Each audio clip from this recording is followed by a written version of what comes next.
Bonsoir, donc avant de parler de l'analyse de l'indice parisien, je voudrais préciser quelques petites choses concernant l'analyse technique. Alors, on me réclamait d'afficher les volumes. Alors, je les affiche, mais d'une autre manière. Donc ici, vous les avez en candle volume. Alors, qu'est-ce que c'est le candle volume? C'est lorsque vous regardez une bougie, vous voyez l'écartement qu'on a de cette bougie, il est très large par rapport à celui d'aujourd'hui. Voilà, donc les volumes sont faits par la grosseur de la bougie. Donc comme on peut le voir, aujourd'hui nous avons eu un faible volume, hein, et donc à prendre en note pour étudier cette analyse. Maintenant je vais vous parler de l'analyse.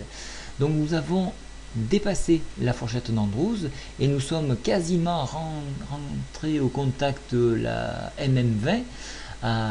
Donc là nous sommes montés à 3176 et la MM20 est à 3186 précisément. Donc les gens ont joué la baisse à l'approche de ce niveau. Donc il faut savoir que c'est un niveau qui est durement défendu par les baissiers, car il pourrait représenter une hausse prolongée et donc valider le double top que je vous ai, on voit ici, hein, donc c'est pas très visuel, mais bon, il y est quand même, hein. On pourrait arriver à un point haut à 3460. Donc ça, c'est invalidé pour l'instant tant que nous ne dépassons pas la MM20. Voilà.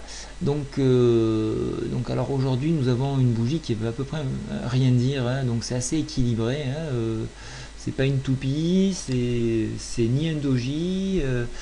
On ne peut pas vraiment en tirer grand chose. Donc ce qu'il faudra faire, c'est se fier sur la journée de demain. Alors demain, comment jouer l'indice parisien?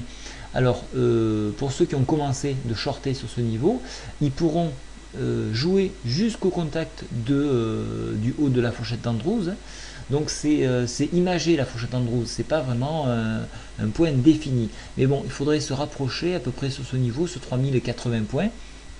Et pour ceux qui voudraient jouer la hausse, donc sur ce niveau, sur le même niveau actuel, hein, on pourrait essayer de dépasser cette MM20 qui est à 3180 et par extension viser la résistance qui est à 3256. C'est une extension, hein. Donc on ne peut pas le faire forcément en un coup. Donc on y va tout doucement, mais on prend notre temps.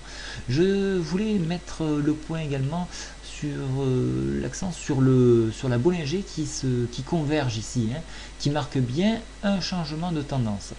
Voilà, donc maintenant je vais venir sur les indicateurs et oscillateurs. Donc on peut voir que la MACD affiche toujours des lignes de vert.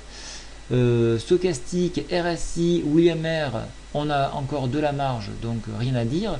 Point important ici sur le rock'n'roll, hein, il vient de basculer dans le neutre.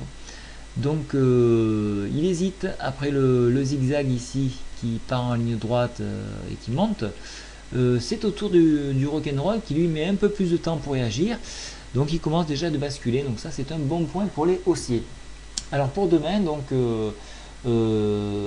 pour les gens qui suivent la newsletter CAC et Forex, donc je leur ai proposé déjà de prendre une position à la baisse pour se couvrir et de mettre un stop pour la hausse pour se protéger également. Voilà, donc je vous ai tout dit. Ce qui concerne le tableau de bord, il est mis à jour ce soir, hein.